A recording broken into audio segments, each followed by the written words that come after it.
Hello everyone, welcome back to the reading. Today we'll be reading Chapter 3 in Mass Effect Revelation.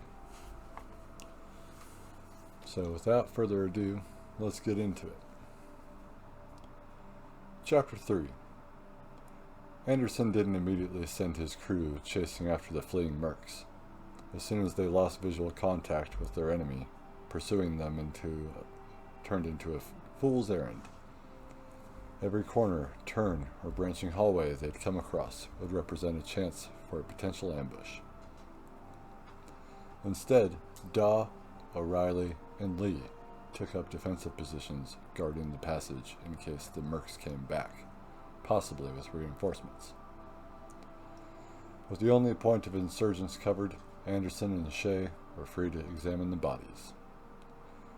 They'd killed 10 mercs in the battle. Now they were picking through their corpses, a ghoulish but necessary denouement to every engagement. Step 1 was to identify any wounded survivors who could pose a potential threat. Anderson was relieved to find all of the downed figures were already dead. It wasn't Alliance policy to execute helpless foes, but taking prisoners would have introduced a whole new set of logistical problems to a mission that was already complicated enough. The next step was to try and identify who they were working for. 5 of the dead were Batarians, 3 were humans, and 2 were Turians, 8 males, 2 females. Their equipment was a hodgepodge of military and commercial arms from a wide variety of manufacturers.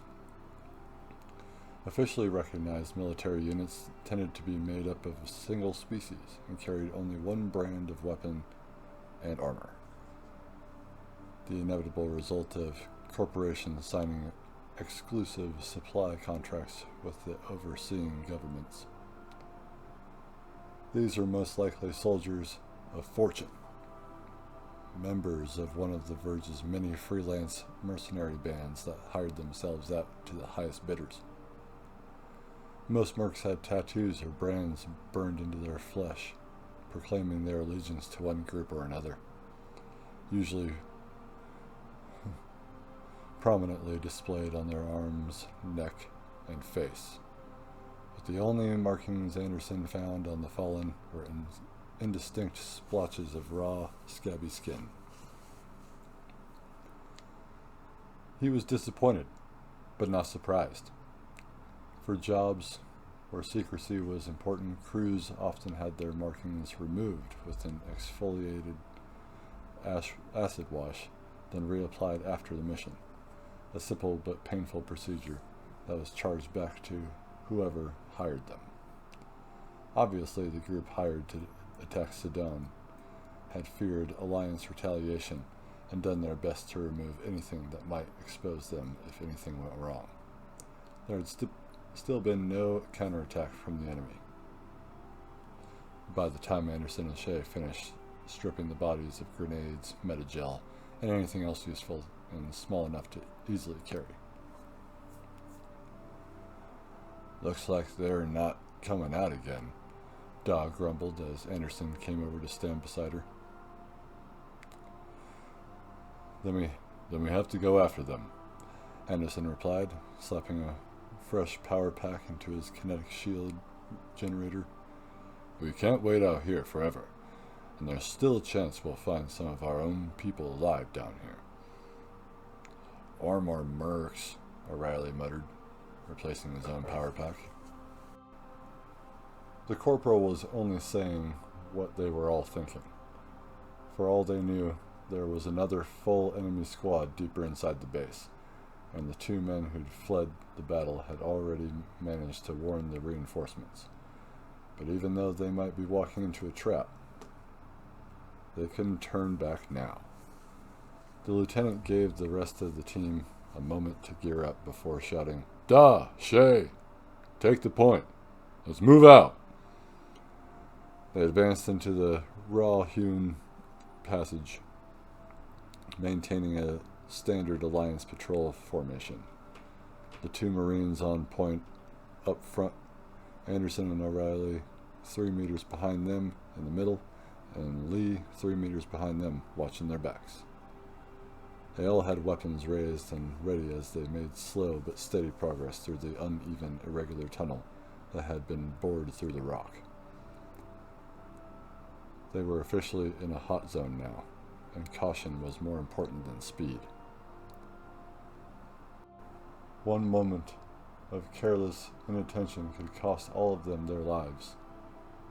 10 meters in, the corridor turned sharply to the left. The team stopped short at a hand signal from Da, who crept forward and poked her head around the corner, momentarily exposing herself to possible enemy fire before ducking back. When she gave them the all clear, they continued on. Beyond the corner, the passage continued for another 20 meters before reaching a sealed security door. The heavy metal barrier was closed and locked.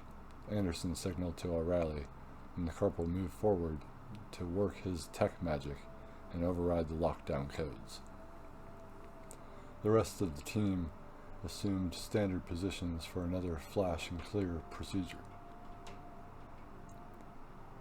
"If those mercs are locking the security doors," Da whispered to her commanding officer as they waited for the door to open, "then that means they have codes for the base. Someone on the inside must have been working with them." Anderson didn't reply, but he gave a grim nod. He didn't like the idea that someone inside Sudan had betrayed the Alliance, but it was the only explanation that made sense. The mercs had known the facility was expecting an off-world shipment, and they must have had the proper landing codes to get their ships on the surface without raising any alarms.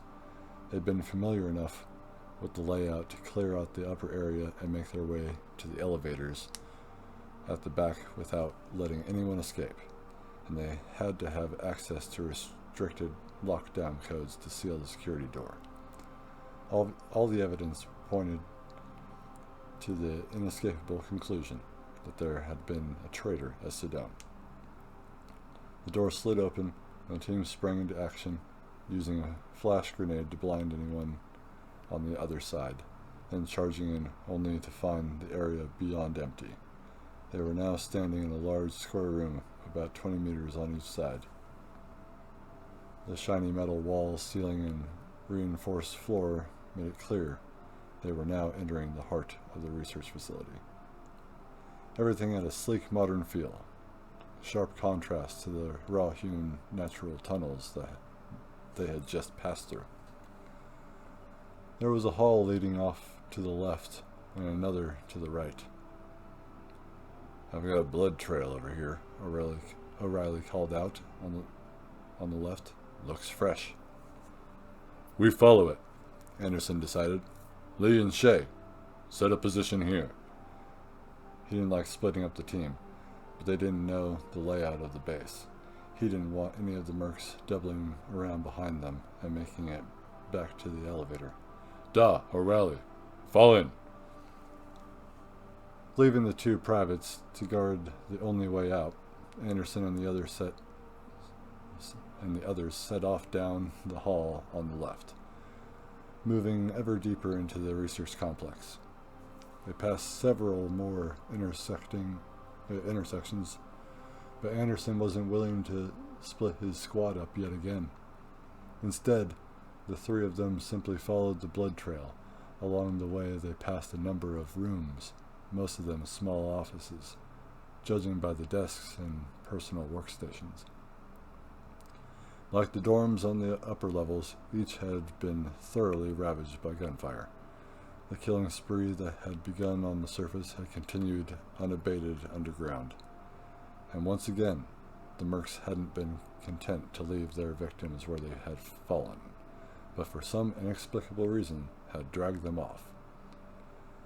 It was 5 minutes later when they finally came across the source of the blood trail they'd been following. The Turian lay face down on the floor in the middle of a medium-sized room, bleeding profusely from a wound to his leg. Anderson recognized him as one of the mercs who had fled the recent battle. Approaching carefully, he knelt down beside the motionless figure to check for a pulse, but found nothing. There was only one other exit from the room, another sealed security door off to the one side. "You think his buddy's inside there?" Da asked, using her assault rifle to point to the closed portal. "I doubt it," Anderson replied. "He probably knew we'd be following the blood trail. I bet he ditched this guy at one of those other branches farther back. Probably waiting for us to go by, then made a mad dash back to the exit." "I hope Shay and Lee are on their toes," Dawn muttered. "They can handle him," Anderson assured her. "I'm more interested in what's behind this door." "Probably leads to the primary research labs," O'Reilly guessed. "Maybe we'll finally get some answers in there." They rolled the dead Merc out of the way. There was no sense taking the chance of someone tripping over his body if there was another firefight waiting for them beyond the door. Then, on Anderson's command, the corporal set to work overriding the security lockdown, while the lieutenant and Chief Da took position for another flash and clear operation. Da was the first one through this time, and once again, there was nobody on the other side. Nobody alive, anyway. "Sweet mother of mercy," she gasped. Anderson stepped into the room and felt his stomach lurch at the gruesome spectacle before him. O'Reilly had been correct. They were standing in an enormous lab dominated by a massive central server. The only way in or out was the door they had just come through. And like the rest of the base, every piece of equipment in the room had been blasted beyond all hope of repair. But none of that was what had evoked their reactions. At least 30 corpses were strewn about the room, most piled along the walls on either side of the entrance. Their uniforms marked them as Alliance personnel. The guards and researchers killed throughout the other sections of the facility. The mystery of where all the bodies had gone was solved, though Anderson still couldn't figure out why they'd all been dragged to this single location. "Check for survivors, sir?" Da asked, her voice not holding out much hope. "Wait," Anderson said, holding up his hand to freeze his team in place. "Nobody move a muscle." "Oh my God," O'Reilly whispered, just now recognizing what Anderson had already seen. The entire room was wired with explosives. Not simple proximity mines, but countless 10-kilo detonation charges placed strategically around the lab. For Lieutenant Anderson, all the pieces suddenly fell into place. There were enough explosives here to vaporize everything inside the room, including the bodies. That was why they'd been so carefully collected here. There'd be no way to positively ID the remains. Meanwhile, whoever betrayed Saddam would be presumed dead with all the others. They could assume a new identity and live off the profits of their crime with no chance of repercussions. A soft electronic beep made Anderson realize that finding the traitor was the least of their problems. "Timer!" O'Reilly hissed, his voice raw with fear and nervous energy. A second later it beeped again, and the lieutenant knew the dying Merc had lured them into a trap. The detonation sequence was counting down, and their fate, survival or death, would very likely be determined by the next order he gave. In the split second between beeps, his mind analyzed and evaluated the situation. The size of the blast from the explosives would be enormous, more than enough to destabilize the entire underground complex. It would probably cause a cave-in, collapsing the huge natural chamber back by the elevator. Even if they were far enough away to survive the blast, they'd run out of air long before rescue workers would ever find them. O'Reilly was a tech expert. There was a chance he could disarm the trigger before it went off, if they had enough time to find it, and if there wasn't a backup, and if it was a manufacturer he was familiar with, and if there weren't any built-in fail-safes to prevent manual overrides. Too many ifs. Disarming it wasn't an option, which meant the only thing left for them to do was run! Responding to his order, all three of them wheeled around and sprinted back down the halls the way they had come. "Shay! Lee!" Anderson shouted into his radio. "Get to the elevator, now!" "Aye, sir," one of them shouted back. "Wait for us as long as possible, but if I give you the order, you go without us. Is that understood?" There was silence on the other end of the radio. The only sounds were the clomping boots and heavy breathing of the three Alliance soldiers sprinting down the hall. "Private, do you hear me? If I say go, you damn well go, whether we're not there or we are." He was rewarded with a reluctant, "Understood, sir." They were racing through the halls as fast as they could, slipping and skidding around corners in a desperate attempt to beat out the timer that could go off at any moment. There wasn't enough time to check for enemy ambushes. They just had to hope they didn't run into one. Rounding the corner into the room where Anderson had earlier ordered Shay and Lee to wait for them, their luck finally ran out. Gunnery Chief Daw was in the lead, her long legs allowing her to eat up extra ground with every stride, and she had pulled a few meters ahead of her two male companions. She ran full speed into the room and right into a spray of gunfire. The lone surviving merc, a Batarian, was waiting for them. He must have stumbled into the room after Shay and Lee had pulled back to the elevator on Anderson's command. Since then, he'd been waiting patiently, just hoping for a chance to extract some form of petty revenge. The force of the bullets picked Daw off her feet and sent her crashing into the ground in a heap.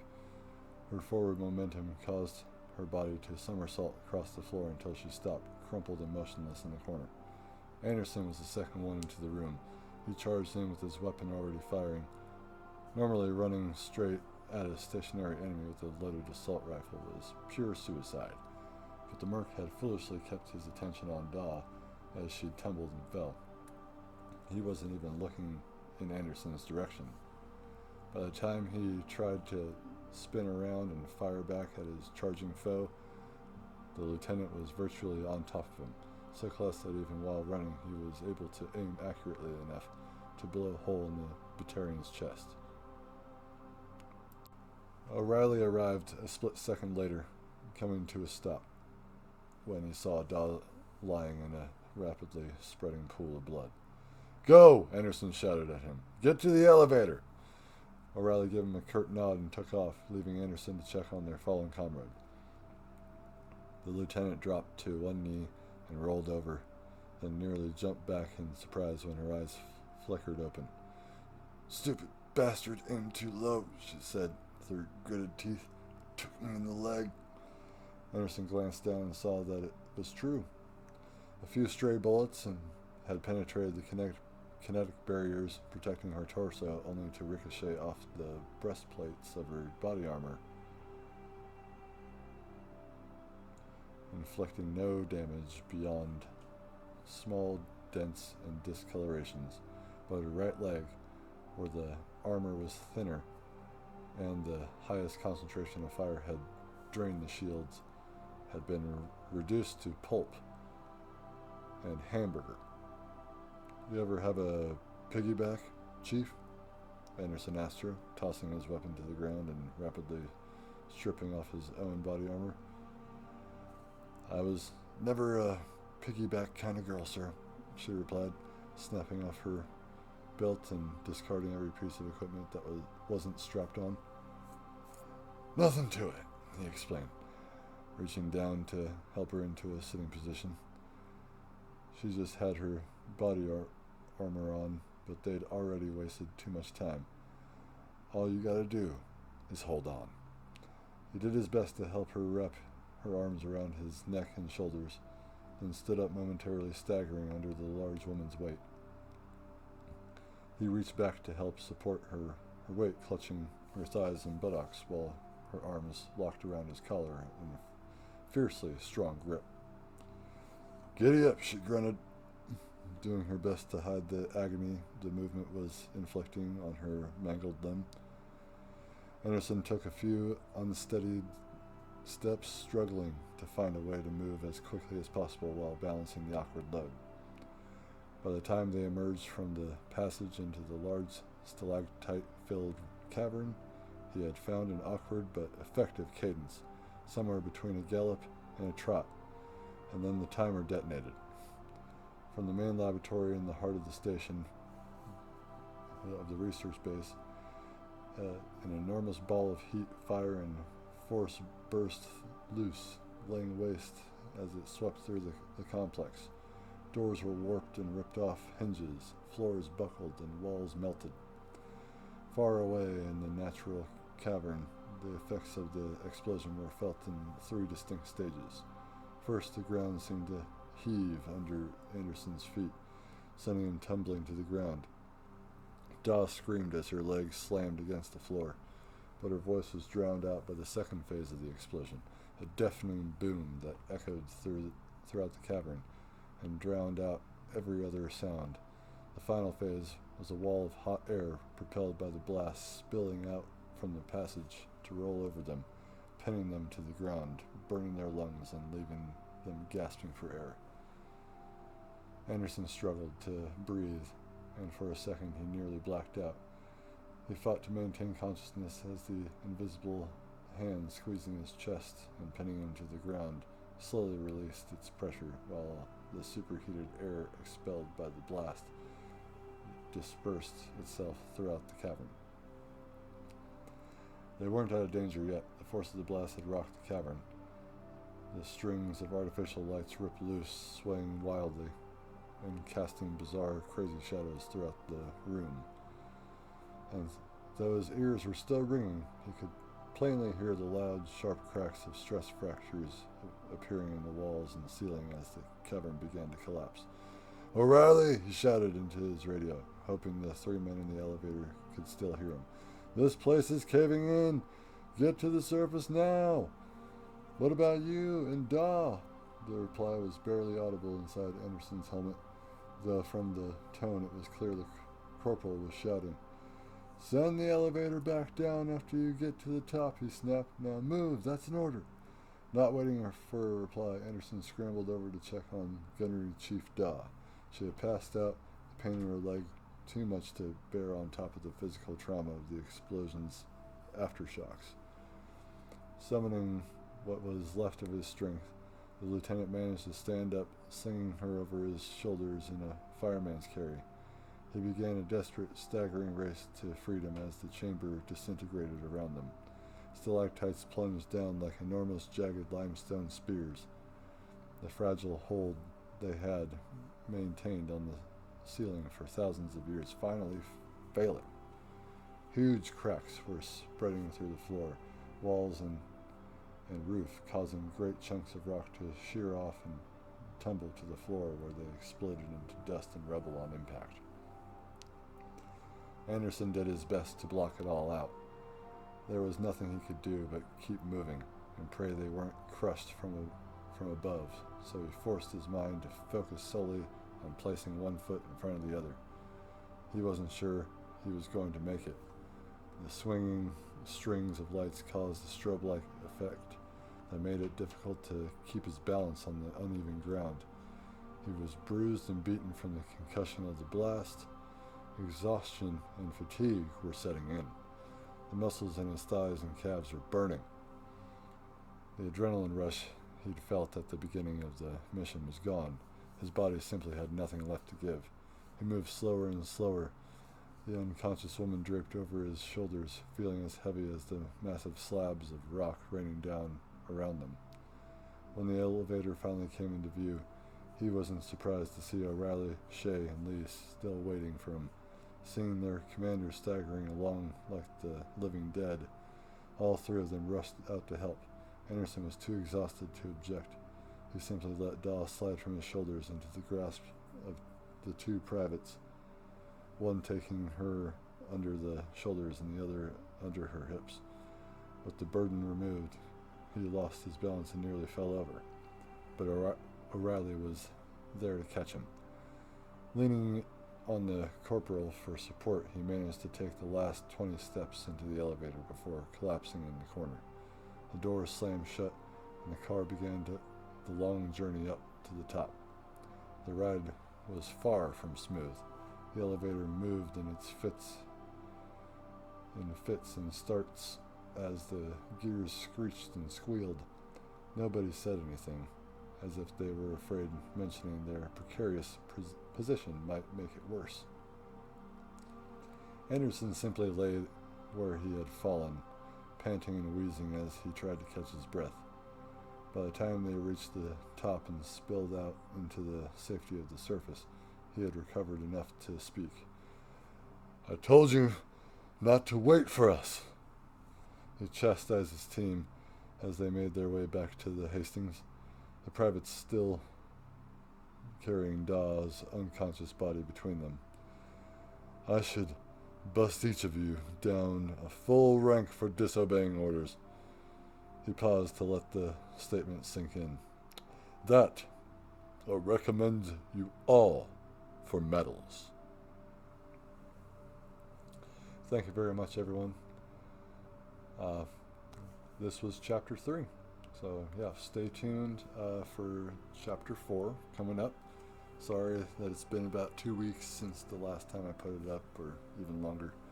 I'm going to try to get into a better habit of putting these up, putting the Mass Effect ones up, Jade Empire, Elden Ring.